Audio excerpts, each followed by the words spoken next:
Good morning children.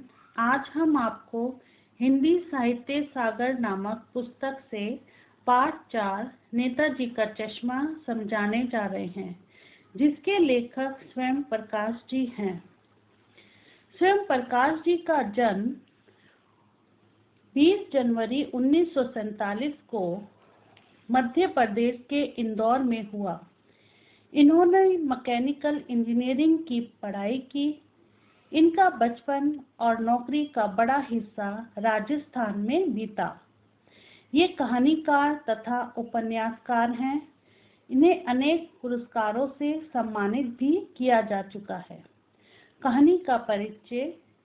Netaji का चश्मा शीर्षक कहानी में कहानीकार एक सामान्य नागरिक कैप्टन चश्मे वाले के माध्यम से देश के करोड़ों लोगों के योगदान की चर्चा कर रहे हैं, जो अपनी अपनी तरह से देश के निर्माण में सहयोग देते हैं तथा अपनी देशभक्ति का परिचय देते हैं। नेताजी का चश्मा। हालदार साहब को हर 15वें दिन कंपनी के काम के सिलसिले में उस कस्बे से गुजरना पड़ता था। कस्बा यानी कि साधारण गांव से बड़ा और शहर से छोटा। कस्बा बहुत बड़ा नहीं था जिसे पक्का मकान कहा जा सके। वैसे कुछ ही मकान और जिसे बाजार कहा जा सके, वैसा ही एक बाजार था। उस कस्बे में एक बाजार था। कस्बे में एक लड़कों का स्कूल, एक लड़कियों का स्कूल, एक सीमेंट का छोटा सा कारखाना, 2 ओपन एयर सिनेमा घर और एक नगर पालिका भी थी। नगर पालिका थी तो कुछ न कुछ करती भी रहती थी। कभी कोई सड़क पक्की करवा दी, कभी कुछ शौचालय बनवा दिए, कभी कबूतरों की छतरी बनवा दी, तो कभी कवि सम्मेलन करवा दिया। इसी नगर पालिका के किसी उत्साही बोर्ड या प्रशासनिक का अर्थ है प्रशासन संबंधी अधिकारी ने एक बार शहर के मुख्य बाजार के मुख्य चौराहे पर नेताजी सुभाष चंद्र बोस की एक संगमरमर की प्रतिमा लगवा दी। प्रतिमा यानी मूर्ति। यह कहानी उसी मूर्ति के बारे में है, बल्कि उसके भी एक छोटे से हिस्से के बारे में। पूरी बात तो अब पता नहीं, लेकिन लगता है कि देश के अच्छे मूर्तिकारों की जानकारी नहीं होने और अच्छी मूर्ति की लागत यानी खर्चा, अनुमान यानी अंदाजा, खर्च का अंदाजा नहीं था और उपलब्ध बजट से कहीं बहुत ज्यादा होने के कारण काफी समय ऊहापोह मतलब अनिश्चय की स्थिति में मन में उत्पन्न होने वाला तर्क वितर्क और चिट्ठी पत्री में बर्बाद हुआ होगा। और बोर्ड की शासनावधि का अर्थ है शासन का निर्धारित समय समाप्त होने की घड़ियों में किसी स्थानीय कलाकार को ही, यानी वही स्थान के रहने वाले निवासी को अवसर देने का निर्णय किया गया होगा, यानी फैसला किया गया होगा। और अंत में कस्बे के इकलौते हाई स्कूल के इकलौते ड्राइंग मास्टर, मान लीजिए मोतीलाल जी को ही यह काम सौंप दिया गया होगा, जो महीने भर में मूर्ति बनाकर पटक देने का विश्वास दिला रहे थे। यानी 1 महीने में वो जल्द से जल्द मूर्ति बना के देने का वादा कर रहे थे। जैसा कि कहा जा चुका है, मूर्ति संगमरमर की थी। टोपी की नोक से कोट के दूसरे बटन तक कोई 2 फुट ऊंची, जिसे कहते हैं बेस्ट, और सुंदर थी। नेताजी सुंदर लग रहे थे। कुछ मासूम और कमसिन यानी कम उम्र के लग रहे थे। फौजी वर्दी में। मूर्ति को देखते ही दिल्ली चलो और तुम मुझे खून दो, मैं तुम्हें आज़ादी दूंगा वगैरह याद आने लगते थे। ये नारे थे उनके। इस दृष्टि से यह सफल और सराहनीय प्रयास था। प्रयास यानी कोशिश थी। केवल एक चीज की कसर थी जो देखते ही खटकती थी। वो चीज क्या था? नेताजी की आंखों पर चश्मा नहीं था। यानी चश्मा तो था लेकिन संगमरमर का नहीं था। एक सामान्य और सचमुच के चश्मे का चौड़ा काला फ्रेम मूर्ति को पहना दिया गया था। हालदार साहब जब पहली बार इस कस्बे से गुजरे और चौराहे पर पान खाने रुके, तभी उन्होंने इसे लक्षित किया। लक्षित यानी ध्यान में आया हुआ। और उनके चेहरे पर एक कौतुक भरी मुस्कान फैल गई। कौतुक भरी का अर्थ है हैरानगी भरी मुस्कान आ गई। वाह भाई, यह आइडिया भी ठीक है। आइडिया यानी विचार।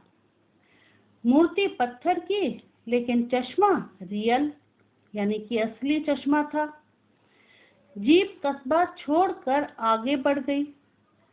तब भी हालदार साहब इस मूर्ति के बारे में ही सोचते रहे और अंत में इस निष्कर्ष पर पहुंचे, यानी इस निष्कर्ष का अर्थ है नतीजा। इस नतीजे पर पहुंचे कि कुल मिलाकर कस्बे के नागरिकों का यह प्रयास यानी कोशिश सराहनीय ही कहा जाना चाहिए, यानी सराहना करने योग्य। महत्व मूर्ति के रंग रूप या कद का नहीं, उस भावना का है। भावना यानी मन के भावों का है। वरना तो देशभक्ति भी आजकल मजाक की चीज होती जा रही है। दूसरी बार जब हालदार साहब उधर से गुजरे तो उन्हें मूर्ति में कुछ अंतर दिखाई दिया, यानी फर्क लगा। ध्यान से देखा तो पाया कि चश्मा दूसरा है। पहले मोटे फ्रेम वाला चौकोर चश्मा था जब उन्होंने पहली बार मूर्ति को देखा था। फिर दूसरी बार जब उन्होंने देखा, अब तार के फ्रेम वाला गोल चश्मा है।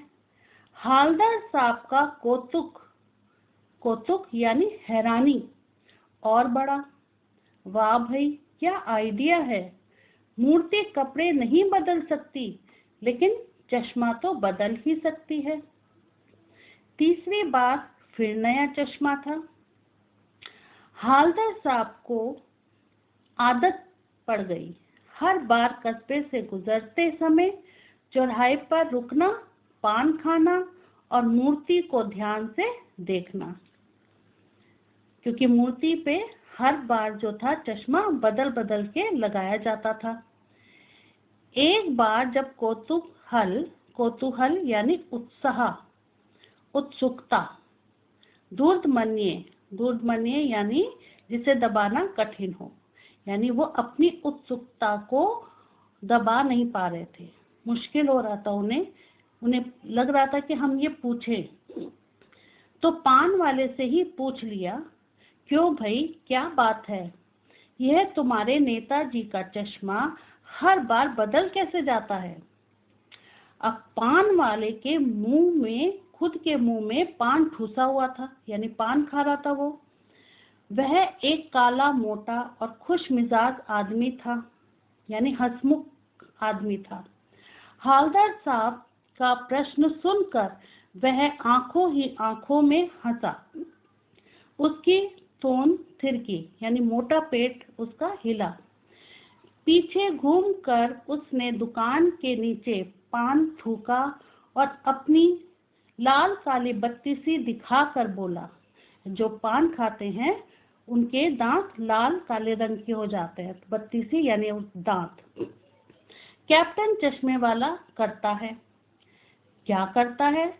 हालदार कुछ समझ नहीं पाए कि वो क्या करता है।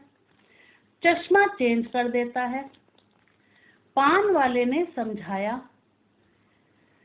क्या मतलब? क्यों चेंज कर देता है? हालदार साहब अब भी नहीं समझ पाए कि वो मूर्ति पर चश्मा बदल बदल कर क्यों लगाता है। कोई गिराक, पान वाले ने उसे समझाया कि कोई गिराक आ गया समझो। गिराक यानी वो अपनी भाषा में बोल रहा था। उसको चौड़े चौखट चाहिए, यानी चौड़े फ्रेम वाला चश्मा चाहिए। तो कैप्टन किधर से लाएगा? तो उसको मूर्ति वाला दे दिया, उधर दूसरा बिठा दिया। यानी कि मूर्ति वाला चश्मा जो था वो ग्राहक को दे दिया और वहां पर दूसरा चश्मा लगा दिया। अब हालदार साहब को बात कुछ समझ में आई। एक चश्मे वाला है जिसका नाम कैप्टन है। उसे नेताजी की बगैर चश्मे वाली मूर्ति बुरी लगती है, बल्कि आहत करती है, यानी उसके मन को चोट पहुंचाती है। मानो चश्मे के बगैर नेताजी को असुविधा हो रही हो, यानी चश्मा नहीं लगेगा तो नेताजी को परेशानी हो रही थी।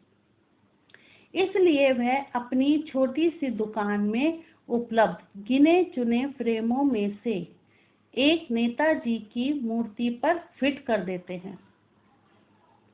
लेकिन जब कोई ग्राहक आता है और उसे वैसे ही फ्रेम की दरकार होती है, दरकार यानी जरूरत होती है, जैसा मूर्ति पर लगा है, तो कैप्टन चश्मे वाला मूर्ति पर लगा फ्रेम संभवतः नेताजी से क्षमा मांगते हुए लाकर ग्राहक को दे देता है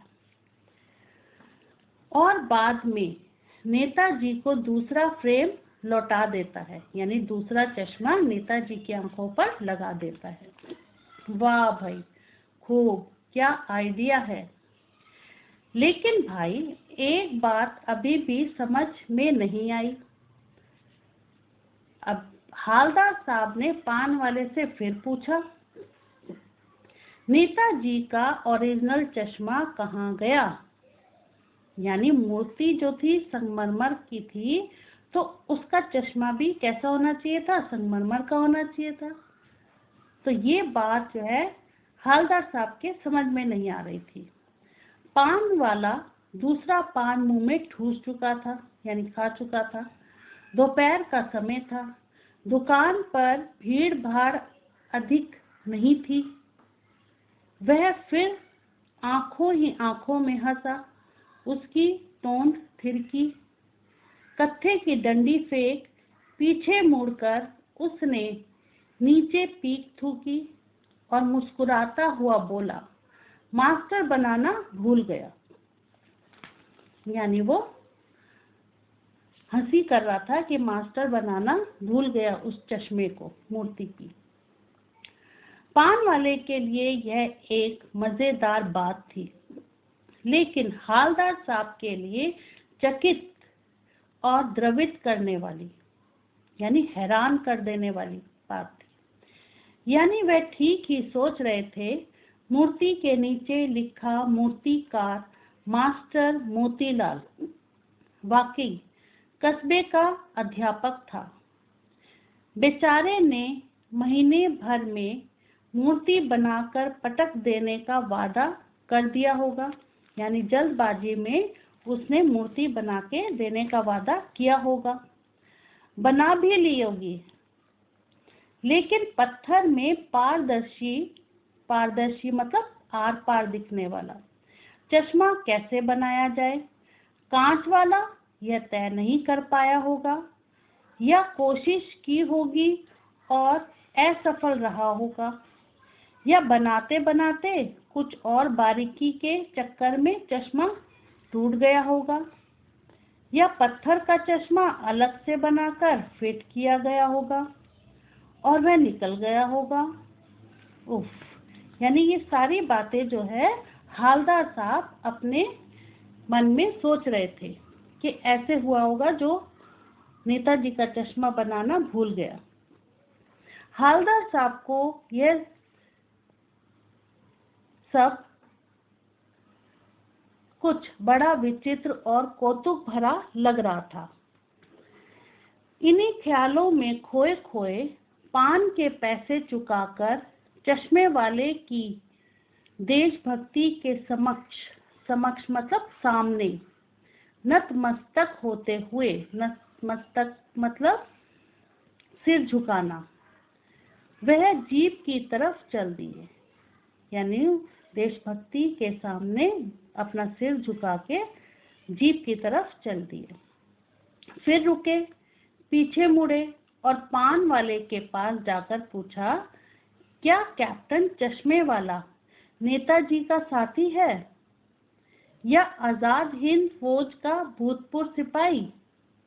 यानी कैप्टन के नाम से वो ये समझ रहे थे कि ये नेताजी का साथी होगा या फिर आजाद हिंद फौज का भूतपूर्व सिपाही होगा। भूतपूर्व यानी पहले का। पान वाला नया पान खा रहा था। पान पकड़े अपने हाथ को मुंह से 1.5 इंच दूर रोककर उसने हालदार साहब को ध्यान से देखा। फिर अपनी लाल काली बत्ती सी दिखाई, यानी अपने दांत दिखाए और मुस्कुरा कर बोला, नहीं साहब, वो लंगड़ा क्या जाएगा फौज में, पागल है पागल। वो देखो वो आ रहा है, आप उसी से बात कर लो, फोटो वोटो छपवा दो उसका कहीं। यानी वो उसका मजाक उड़ा रहा था। हालदार साहब को पान वाले द्वारा एक देशभक्त का इस तरह मजाक उड़ाया जाना अच्छा नहीं लगा। मुड़कर देखा तो अवाक रह गए, यानी हैरान रह गए। एक बेहद बूढ़ा मरियल यानी दुर्बल सा लंगड़ा आदमी, सिर पर गांधी टोपी और आंखों पर काला चश्मा लगाए, एक हाथ में एक छोटी सी संदूकची यानी एक छोटी सी अटैची होती है और दूसरे हाथ में एक बांस पर टंगे बहुत से चश्मे लिए और अभी अभी एक गली से निकला था और अब एक बंद दुकान के सहारे अपना बांस टिका रहा था। तो इस बेचारे की दुकान भी नहीं, फेरी लगाता है, यानी घूम घूम के वो चश्मे बेचा करता था। हालदार साहब चक्कर में पड़ गए। पूछना चाहते थे, इसे कैप्टन क्यों कहते हैं, यानी कि इसका नाम कैप्टन कैसे पड़ा, क्या यही इसका वास्तविक नाम है, यानी असली नाम है। लेकिन पान वाले ने साफ बता दिया था कि अब वह इस बारे में और बात करने को तैयार नहीं, यानी मैं अब इसके बारे में आपको और कुछ नहीं बता सकता। ड्राइवर भी बेचैन हो रहा था, काम भी था। हालदार साहब जीप में बैठकर चले गए। 2 साल तक हालदार साहब अपने काम के सिलसिले में उस कस्बे से गुजरते रहे और नेताजी की मूर्ति में बदलते हुए चश्मों को देखते रहे। अब उनकी आदत हो गई थी, कभी गोल चश्मा होता तो कभी चौकोर, कभी लाल, कभी काला, कभी धूप का चश्मा, कभी बड़े कांचों वाला गोगो चश्मा, पर कोई ना कोई चश्मा होता जरूर था। उस धूल भरी यात्रा में हालदार साहब को कौतुक और प्रफुल्लता यानी खुशी, कौतुक यानी हैरानी के कुछ क्षण देने के लिए, क्षण यानी कुछ पल देने के लिए। फिर एक बार ऐसा हुआ कि मूर्ति के चेहरे पर कोई भी कैसा भी चश्मा नहीं था। उस दिन पान की दुकान भी बंद थी। अब ये सोच में पड़ गए कि चश्मा भी चौराहे पर अधिकांश दुकानें बंद थी। अगली बार फिर मूर्ति की आंखों पर चश्मा नहीं था।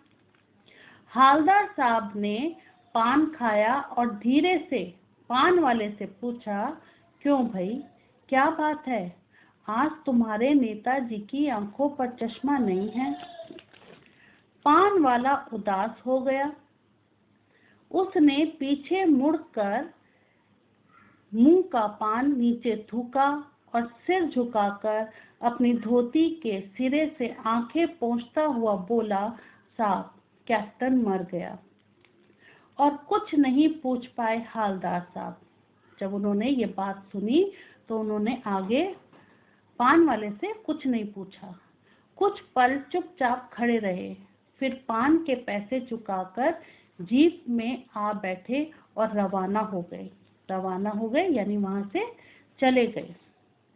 बार बार सोचते क्या होगा उस कौम यानी जाति का, जो अपने देश की खातिर घर गृहस्थी, जवानी, जिंदगी सब कुछ होम कर देने यानी बलिदान कर देने वालों पर हंसती है और अपने लिए बिकने के मौके ढूंढती है। बिकने के मौके मतलब खुद स्वार्थ पूरा करने के लिए। दुखी हो गए। 15 दिन बाद फिर उसी कस्बे से गुजरे। कस्बे में घुसने से पहले ही ख्याल आया कि कस्बे की हृदय स्थली यानी प्रमुख स्थान में सुभाष की प्रतिमा अवश्य ही प्रतिष्ठापित होगी यानी वहां पर स्थापित होगी, लेकिन सुभाष की आंखों पर चश्मा नहीं होगा, क्योंकि मास्टर बनाना भूल गया और कैप्टन मर गया। आज वहां रुकेंगे नहीं, पान भी नहीं खाएंगे, मूर्ति की तरफ देखेंगे भी नहीं, सीधे निकल जाएंगे। ड्राइवर से कह दिया, चौराहे पर रुकना नहीं, आज बहुत काम है, पान आगे कहीं खा लेंगे।